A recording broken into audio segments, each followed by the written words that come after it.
我问了啊。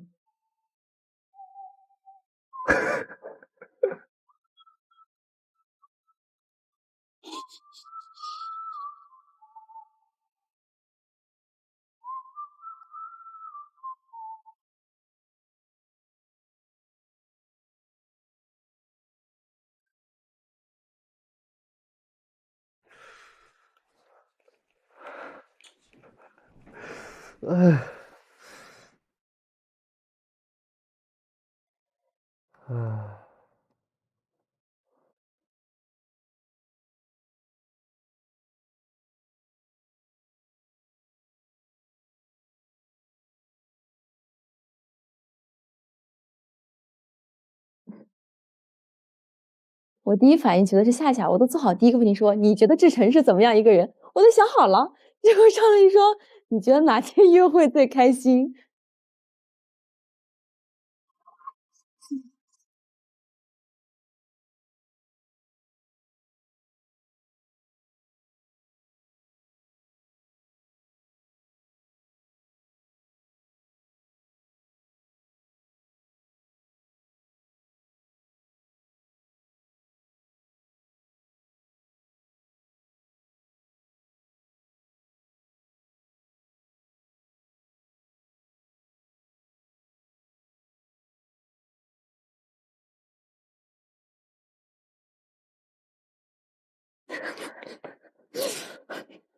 我后来觉得是嘉宾啊，就问的话感觉听起来笨笨的，那个字是仿佛有语音的，已经在我耳边说他话了。对了。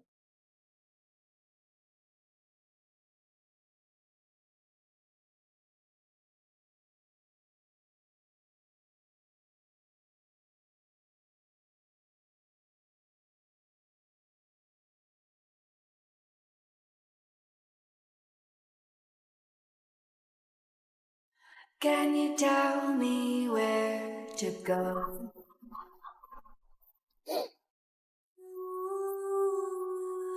Been a long time down this road, so far from home.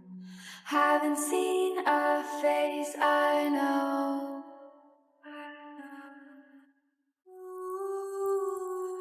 So follow the unknown, not knowing where it goes.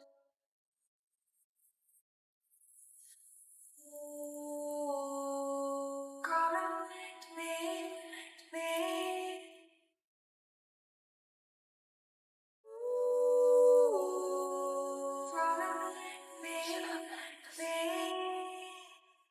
I don't feel right in this place.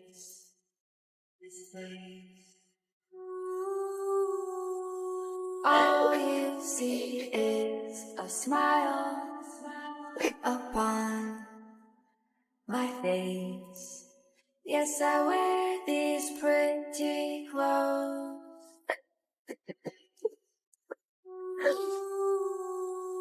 All you see is a smile upon my face. Yes, I wear these pretty clothes.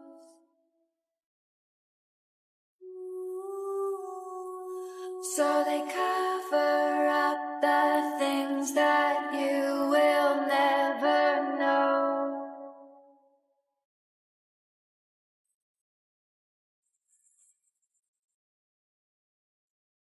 Let me fly. 时间到了。对，时间到了。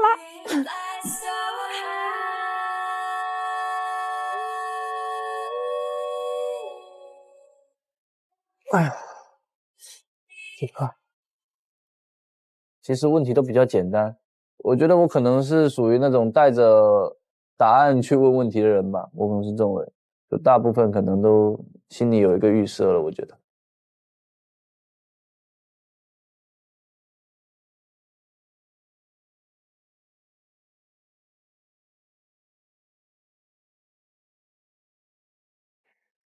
一上来问这么现实的问题，有点放。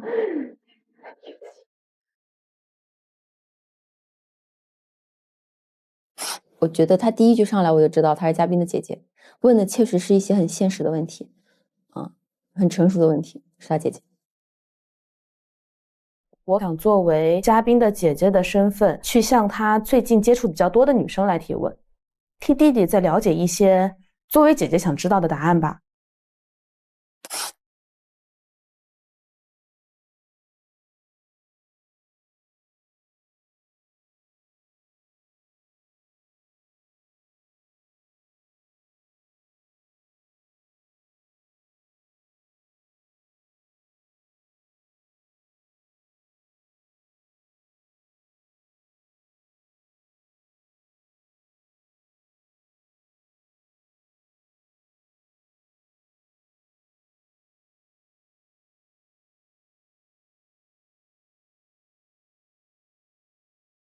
总体来说的这些问题给我的感觉就是很当代的现实问题，因为比如收入的悬殊，确实会是有一点问题的存在，可能对于他弟弟来说是个很大的压力，其实这就是不适配的，所以他想的这些问题很姐姐，对，我觉得是很好的。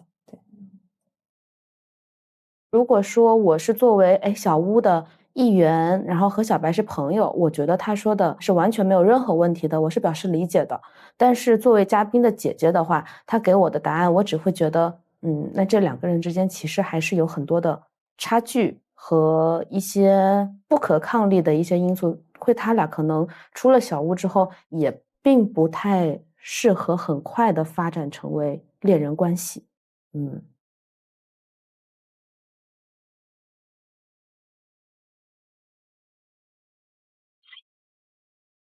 结束。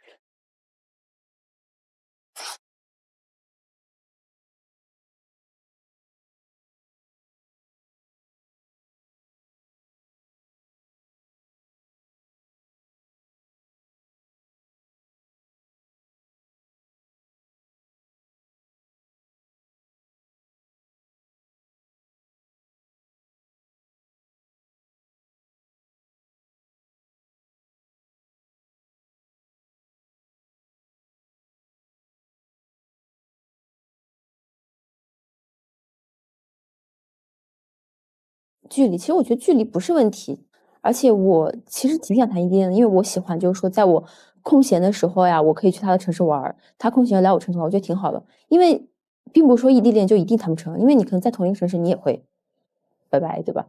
我觉得如果这个人值得的话，我还是愿意去努力一下，对。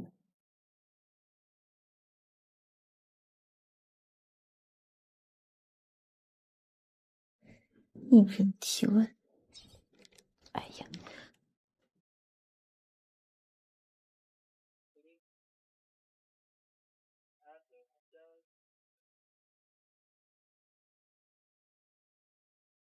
因为我弟今天不在啊，我还是想知道他对我弟到底是一个什么样的感觉。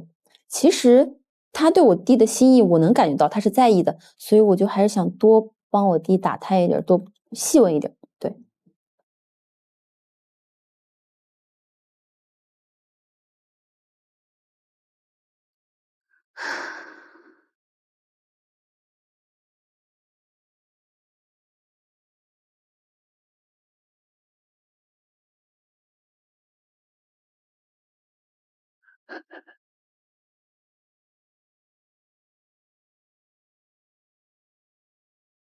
就是大部分还是提问现实方向的问题比较多，就像悠悠一样，可怜天下姐姐心。你们异地恋的话，他会用什么样的方式让你会有安全感一点？因为女生嘛，想要的安全感的方式可能有时候不太一样，所以我问他这个问题。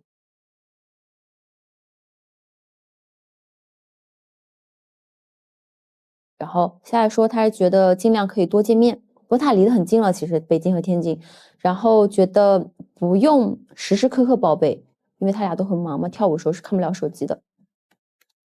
然后后面我就问，因为他开了工作室，他有自己的收入，你看跟悠悠说的话一模一样。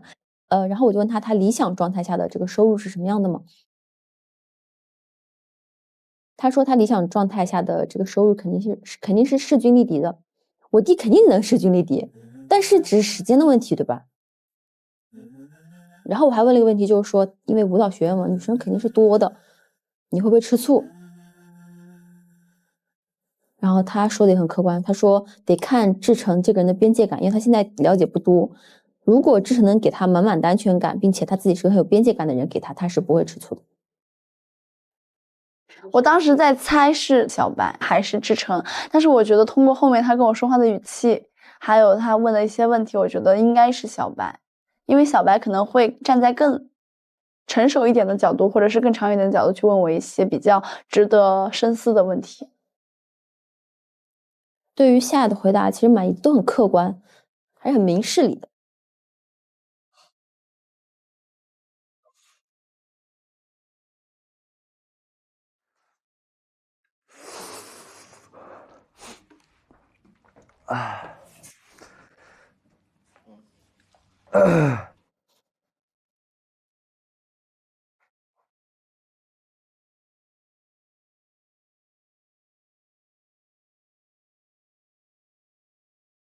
他为啥一定要我打个中国人不骗中国人呢？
我觉得这些问题比较现实，确实也是无法避免的这些问题。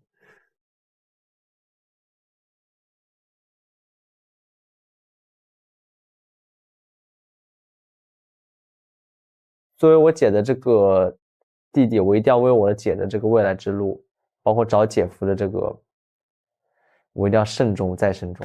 我觉得没问够。对。那他已有的回答啊，已有的回答我认为是满意的，他很真诚。就是我先不说他文字写的怎么样吧，但他很真诚，他很真诚，这很重要。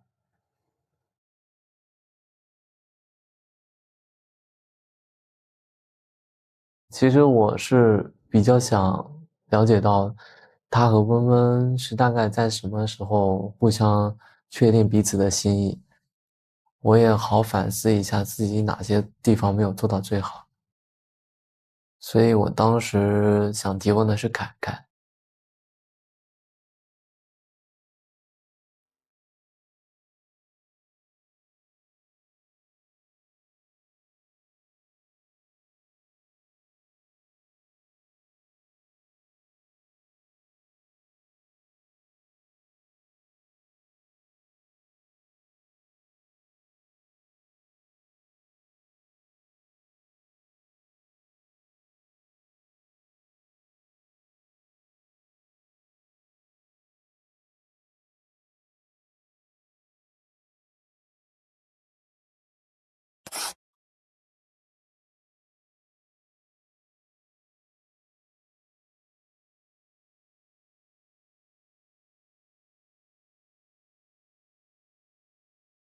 我得到了我想要的答案，在知道他们俩双向奔赴了以后，我就放下了心中的一些执念了。其实，真的想要祝福一个自己喜欢的人是很困难的，但我要努力的说服自己。陈传他们，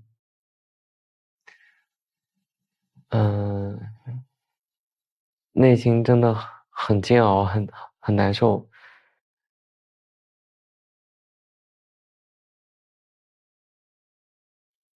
但是也希望他开开心心的吧。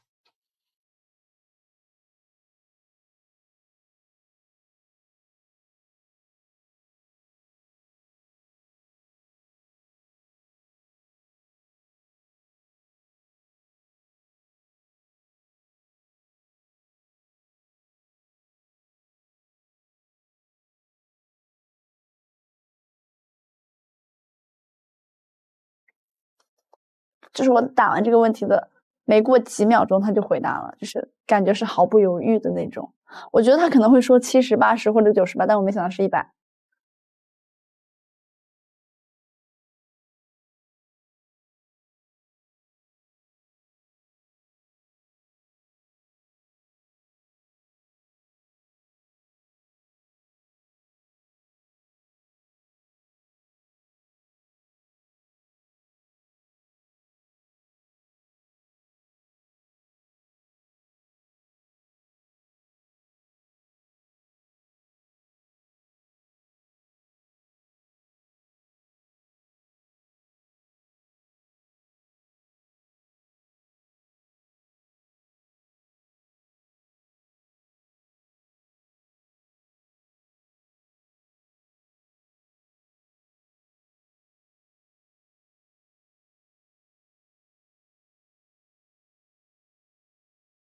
其实我好像当时脑子里也有一种画面，因为其实我经常会憧憬我自己以后是什么样子。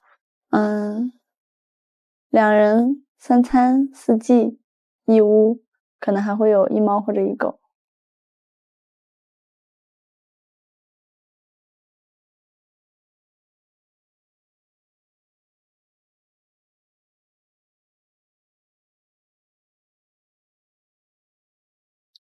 我猜到了他是夏夏，其实他来问我就已经很开心了，而且他也问了关于未来的一些问题，蛮开心的。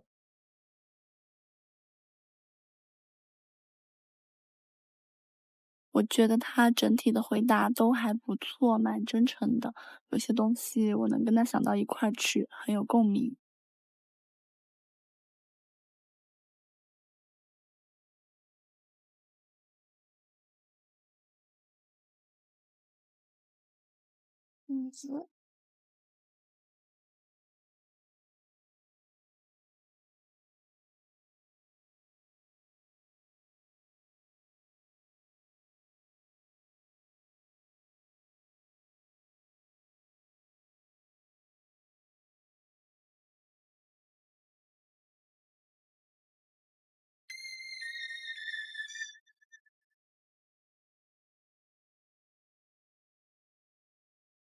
Whispers and tears.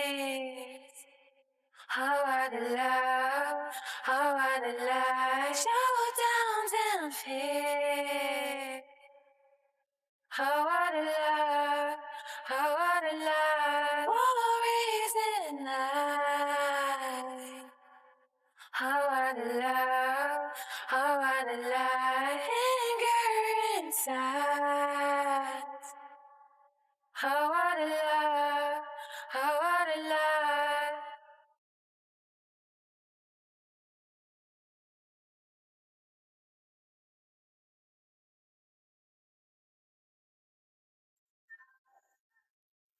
弄完了，答完了。但对方问着问着打出了一个哈哈哈哈哈，让我给我整绷，结果整绷不住了。问着问着打了个哈哈哈，是吗？吹着风，吹着风。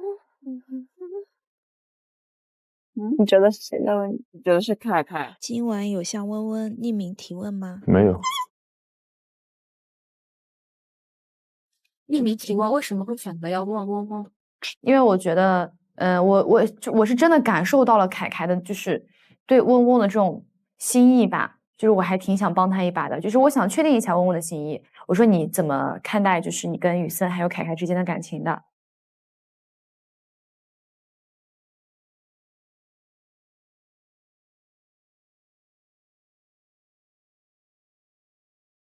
然后他的回答是朋友和可以发展成恋人关系的。就这个，我觉得我问到这儿，其实我就差不多心里有答案了。哒哒哒哒哒哒，好开心呀！开心啥？你在开心什么东西啊？你每次两个人约完会回来之后就是这样。真的，我发现了，你只要哪一天，明天啊，比如说明天大家集体活动的，你晚上回来就这样，楚涵真太笨了，然后两个人约会回来就，我就服了，你都不要太明显哦，姐，喜形于色，这叫看出来了，那有什么办法呢？你说，神经病，太搞笑了。他就是很蠢呐、他确实很笨呐、但是我就是被他这种不灵光能打动，你懂这种感觉不？我不懂，我懂，嘉宾也不太灵光，对对对，就是那种他们俩都呆呆的，他们两个人。他这种不灵光，就是感觉好像没有太多的恋爱经验啊，感觉整个人笨笨的蠢，就没人教他。然后你就看有时候看他那种笨拙的样子，你就觉得还挺可爱的，就这种感觉。你知道吗？我刚刚跟我妈聊天嘛，我妈很反对我找个年纪比我小的，为啥呢？她觉得小弟弟靠不住。哦，那倒也是啊。哎，说的好正儿像那种。八经的相处中，你自己知道。对的，一个人靠不靠谱，我觉得跟年龄没有什么关系。因为这个年龄的问题，可能家里人可能还是会有一点反对，就我妈会反对，因为我妈说，就问我最近怎么样呀，然后男生都怎么样嘛，然后我就拍他们，就男生做饭嘛，我说有弟弟们好开心，每天都有饭吃，然后我妈就会说，意思就是说弟弟还是不要找，他其实不太可能。他我跟他个语气，他说找个弟弟一个问号，我不会回了，我不知道回什么，所以很多不确定因素在的。但是我觉得我有自己的想法和主见，怎么说呢？就看这个人值不值得。我觉得如果这个人值得的话，我还是愿意去努力一下。对，边吃边跟你聊聊。怎么说？晚上提问的时候，你看你姐问了些什么问题哈？你认为对方就是你能接受的另一半的最低的月薪收入，是多少？他给我的回答是，1万元左右。就是我问的可能是，经济上，然后现实层面上的这种问题问的比较多一点。你自己怎么觉得呢？那我确实目前收入来说，确实是不太稳定啊。这可能是我觉得你们两个之间的一个存在的一个问题吧，对不对？因为我们在小屋里的生活是很快乐，是很单纯的，但是我们总归是要回归到我们的生活里的，我们还是要面对很多的问题。就好比如说很简单的一个问题，打个比方，你们现在互相是有好感的，那你说出了小屋之后，你谈上恋爱了，在一起了，那是不是就要面对异地的这个问题？那就得经常飞来飞去，飞来飞去，飞来飞去。你总不可能说都是女生去付出，女生跑过去找你。那作为小白的朋友，我肯定也觉得不好，对不对？那对于你来说呢？要上课，时间是一个问题，然后经济方面，你说你每个月或者每周来回飞，现实吗？并不太现实，对不对？都没有说，那到了再说，到一点什么小节日、小纪念日，想准备一点惊喜和什么，都会变成很有压力的事情，对吧？这可能是我想的方面，我可能就想的要更远一点，因为毕竟小吴今天已经是第8天了，明天第9天、第10天我们就结束了，所以我可能会往之后想一想，是要往这些方面想。对，毕竟他比我还要再多3年的社会经历，你们俩之间差了有6岁。当然我是觉得了解和继续接触是可以的，因为这个世界上其实很难遇见2个共同都能有好感或者是磁场能对上的人，这个是很难得的。但是以我的角度来说哈，我只是觉得建议你不要太快的发展。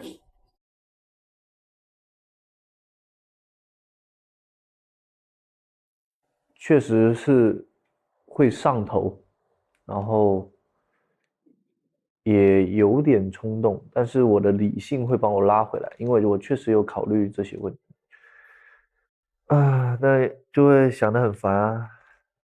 今天晚上找你跟你说这一些，就是让你不要冲动，因为，我了解你的情况。虽然说我跟小白的关系，我跟大家各个女生的关系还不至于说到什么特别好的闺蜜，或者是我们有好几年很深的感情，但是我也希望每一个女生就是能够找到自己喜欢的，也适合自己的，我也希望她们可以收获幸福。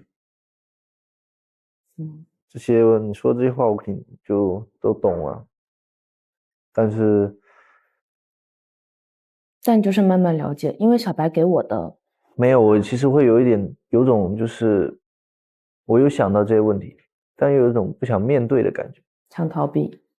但是因为这个东西不是你现在能解决的。对，它确实是你现在还没有办法解决的。你不能说我一下子我就能怎么样到什么样的境界去了，就这个你没办法解决。但是你现在唯一能做的就是你们两个之间的相处放慢一点脚步，再多慢慢了解。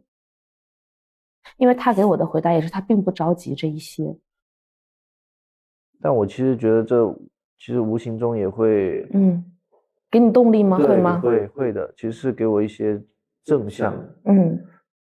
就行动是更重要的。对，它能够变成你的动力，就是更好的。对，你会觉得我想要让我自己变得更加的优秀，以后一起创造更好的生活，那我要更努力。你能这么想很好。就是当我想对你好的时候，我是有这个资本的，你得有这个底气。对，现在你就要朝着未来的这个想法去努力。对，走吧，回去睡觉吧。好嘞。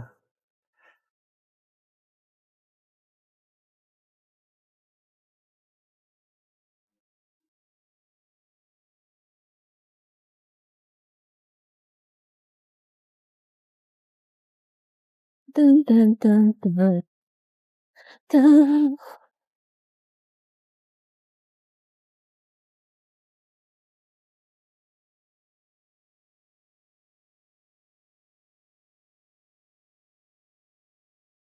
我给你煮一个绝好吃、最好吃的火鸡面。好，快煮吧。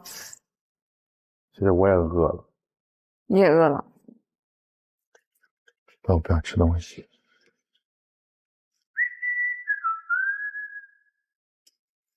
今天是不是也不能看信啊？今天能看信吗？不能吧？我估计就是不能吧。你写的啥？真是可惜了，你看不到我写的信。我今天写的最多的一次。我也写的挺多的。我写的超多的一次。我也写的很多。可以说吗？但我感觉应该是不能说吧，不然他们早让我看了。不能说。我估计是不能说。我也没打算跟你说。搞得我打算跟你说一样。哼，你吃不吃鸡蛋？吃吧。你写几行？写满了没有？写不满你不要写啊。好，那明天投空白的。没写满吗？没写满，我字小，不像你字又大又。就是为了凑那个凑数。我写那么大，我也能写，好吗？哎，哦对，我没有想到那天晚上我们的信能写的跟一样。我写的啥？就我们去约会啊，你也想说去，你也想说。哦，对啊，是啊。我可是你的忠实粉丝啊。连投8天呢。你不得给我颁一个粉丝奖啊？怎么办呢？怎么办？什么怎么办？来2天。来2天。就走了啊？就要说再见了。要回去点外卖吃了。怎么办呢？要回去点外卖吃了。回来了。做什么好吃的？有我的份吗？吃吗？不要吃吧？你吃不吃？鸡蛋呢？吃鸡蛋药，有人煮当然吃了。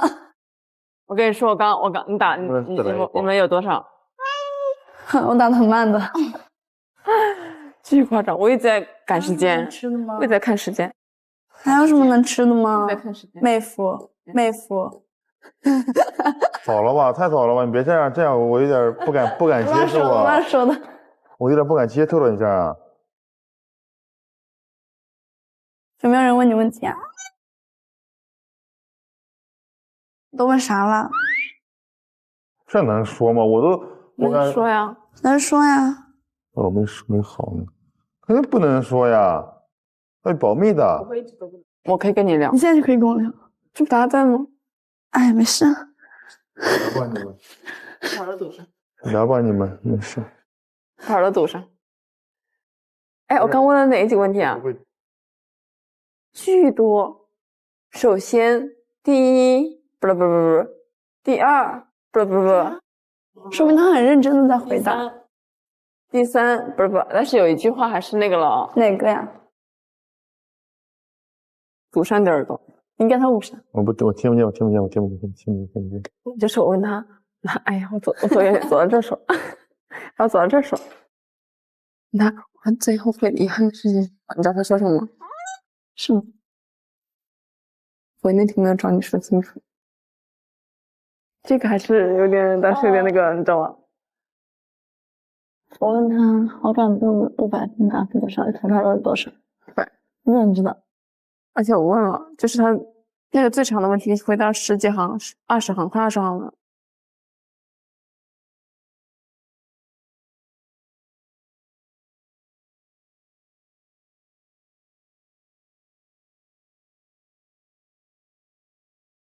就是问的是对北妹的好感，对你的好感有什么不一样？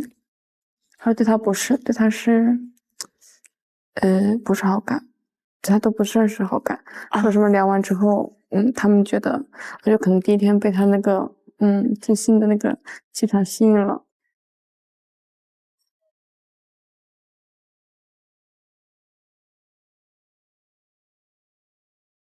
Hello。我回来了。哇！送你朵花。谢谢。你看看人家。咋了？好吧，没事，你也很好。我怎么了？我就喜欢紫色的。我怎么了？我就喜欢紫色的。我怎么了？我就喜欢紫色的。我就喜欢紫色的。我怎么了？哎，我们俩今天就都收到了花，谢谢。哎呀。他突然探出一个脑袋，然后抱着一捧花就进来了，然后我其实有点意外，没有想到。意外是他的出现，还是意外他抱着？意外他抱着花，也意外着他出现的同时抱着花，然后那样看着我笑着。能不能让我聊会天儿？我还煮面呢，你让去其他地方吧。别了，我也没聊呢，我也没聊完呢。干嘛？你们出去聊。出去太冷了，外面。我们不听。他煮面了，凯凯在给我们煮面呢。那等会儿吧，等煮啊。你们坐远点，我们听不见的。什么？你们坐远点，我们听不见。没事啊，你要说什么他们可以听。昨天晚上开心吗？还行吧，你猜我今天都干啥了？你今天手足约会吗？应该没出去吧？家应该没有被偷吧？应该没有吧？你告诉他我今天干什么了？他今天给你写流水账，我想想。没有。我乱，我自己编的。我说你好，这什么？我还没写。我今天早上吃了早饭，吃完早饭以后就去房间睡觉了，睡了6个半小时。写信吗？我没写，我还没写呢。他写了流水账，我说放心吧，志成，在你走的这一天里，我睡了6个半小时，没有出去跟任何人玩哦。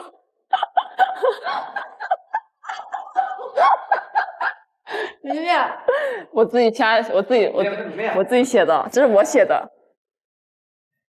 快煮面！人家为什么要这样煮吗？稍微留点水，然后要收到这边，大火收汁儿，让面条直接入味儿。给你尝一根来，看尝一根软不软？两盘尝一根。啊？胖胖？不烫，不吹。软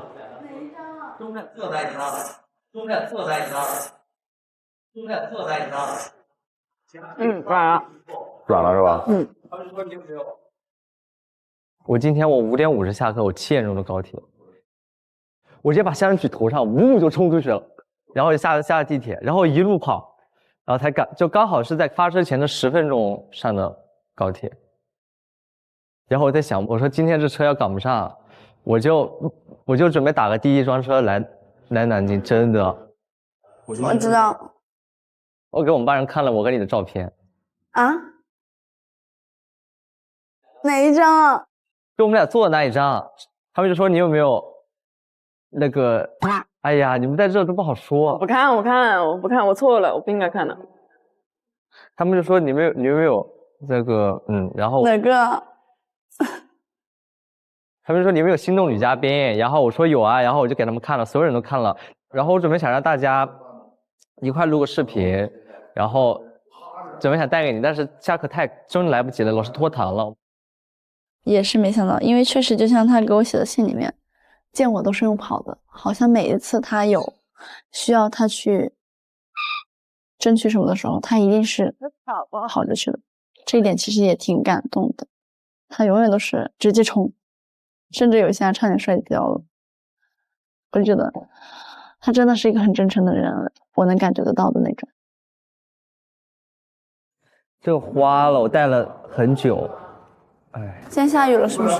对，服了。然后你知道为什么有红玫瑰吗？因为其实第一天的时候有一个送玫瑰的环节。哦，我知道，我刚刚知道的。然后我就想着，就是因为你第一天也不在嘛，然后我想就把第一天的补上。好。然后刚好4日，我们第4天认识的，我就补上。然后我其实有点意外，然后我觉得他真的在很努力的想表达他有多重视我，我能感觉得到的那种。我们去客厅聊一会儿。好。你想喝什么？我不喝了吧，不了。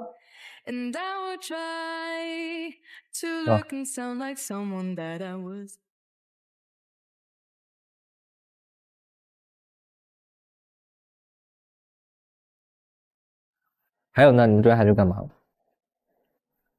园博园走了走，看了孔雀，然后晚上泡温泉。泡温泉。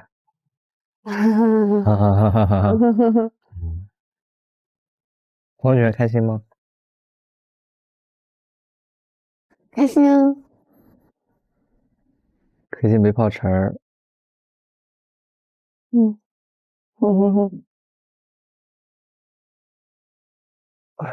其实之前对夏夏其实就是很忐忑，因为2个人约会、3人约会的时候，我就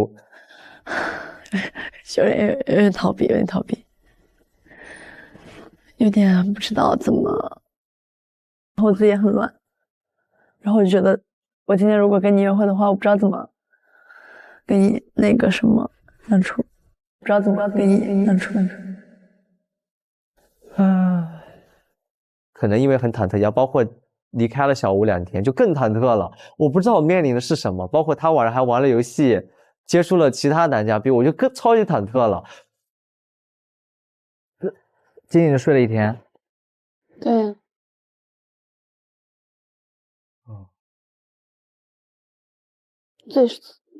最松弛的1天了，就把所有觉全给补回来了。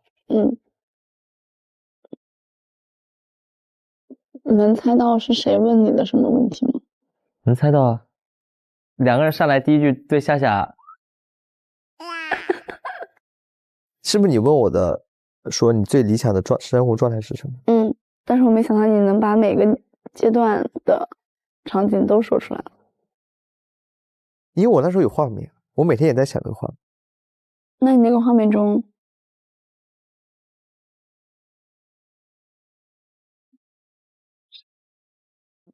不问了。你问呀，这问题不能问吗？那有点那个了。但在那一刻，其实我已经代入了。代入了什么？就我在回答问题的时候，我在写文字的时候，我代入进去。画面里是你和谁？谁问的我回答就是谁。谁问的我回答就是谁。真的。那别人问你，你也是这么想吗？那别人问题，那前面得有个谁吧？你对夏夏的好感是什么？你得有个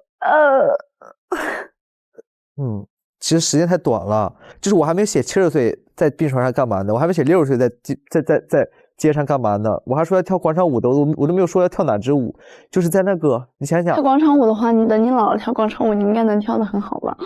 那得看舞伴是谁。当时觉得，其实我好像当时脑子里也有一种画面，因为其实我经常会憧憬我自己以后是什么样子。你觉得如果我们真的走到最后了，会被现实因素打败吗？有可能。啊？为什么呢？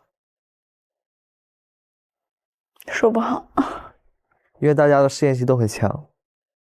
你觉得会有一方会为了对方而放弃自己的生活，是吧？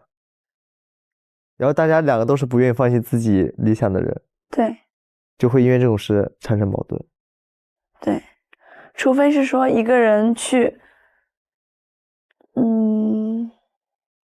跟随另一个人。如果有个很好的工作机会，然后也是有发展的前景，但可能不是在天津市，你会去选择吗？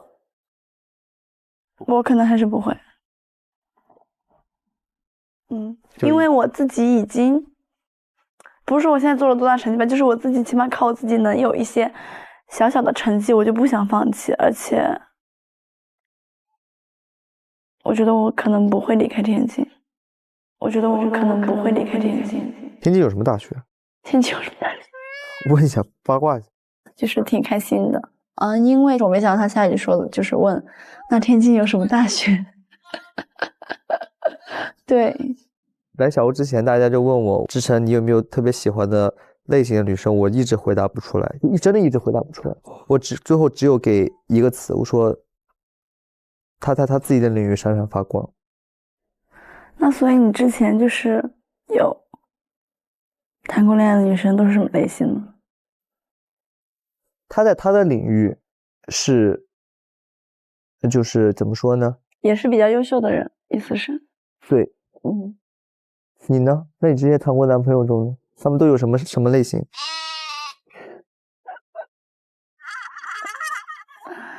都有什么类型？其实有个人跟你很像。啊？什么叫跟我很像是什么意思？也很细心，然后也是舞蹈生。挺像的，就细心舞蹈生，就没了，甚至还有一些小习惯方面。什么小习惯？就是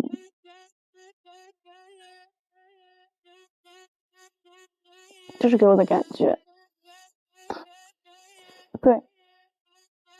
当你觉得我跟他有点像的时候，你会觉得你心态有什么产生什么变化吗？就是你的选择啊，包括会没有一些其他的因素，或者是。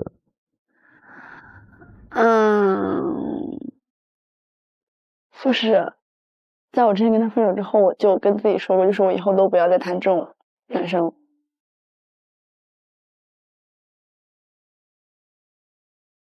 对。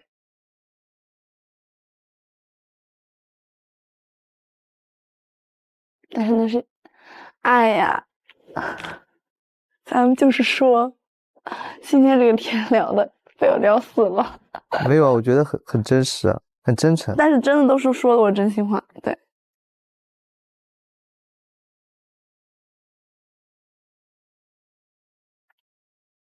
那你觉得你听完这些你是怎么想的？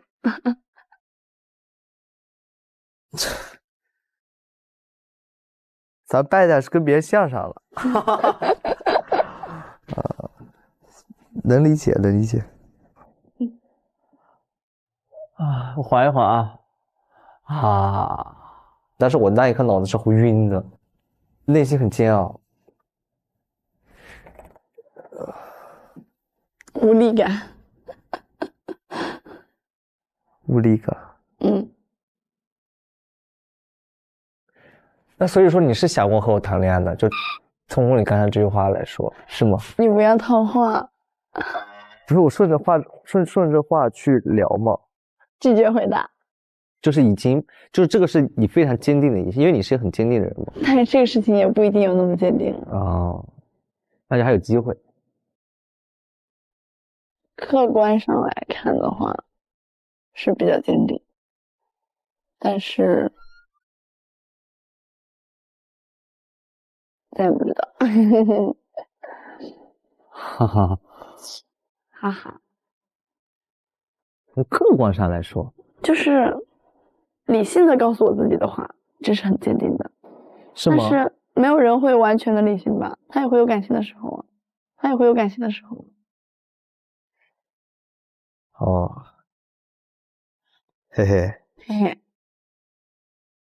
哎，玫瑰上面字你看了吗？看了，我都拍了。因为我觉得这也是我的一个小遗憾吧。其实我们第一天有一个选玫瑰的环节嘛，就是我觉得一定要去进行这个仪式的，不管后面的几天，包括前面几天，其实就跟那玫瑰一样，我会很坚定的选择你。其实我送玫瑰和小花，我就想告诉他我要坚定的选择你。包括我回去北京上课的这一天，我很冷静，我也很冲动，但我这已经是我冲动之后冷静下来做的决定。就是我很坚定的我说，夏夏，我要选择你，然后我要对跟你聊天或者表达我想表达的。还想问问题吗？其实好像还有没问完的。那就问吧。可是我又一时半会想不出来。那就坐会想一想。其实我是有写了一个草稿要问你什么的。是不是很想了解我？我要是不想了解我现在做这干啥？我要是不想了解我现在做这干啥？他说如果不想了解你，我干嘛要陪你坐在这？因为那时候已经2、3点了，然后我其实心里还是有点开心的。然后我觉得这次沟通其实是有效的，就是一定要把话说明白说清楚。然后有点恋爱脑，反正我现在其实包括现在坐在这时候，我都是想着我跟他聊天的画面啊，救命啊！基本上其实都说清楚了，都解开了。我能感觉到他迫切的想要跟我解释清楚，这一点很重要。我觉得态度非常重要，就包括我觉得两个人相处，就算以后吵架了，但是如果他的态度不确定、不坚决，他的立场的话，我觉得还是不行。所以态度也很重要。就我能感觉到他是真的对我的好感是很足的，所以我觉得是可以再往下观察下去他的。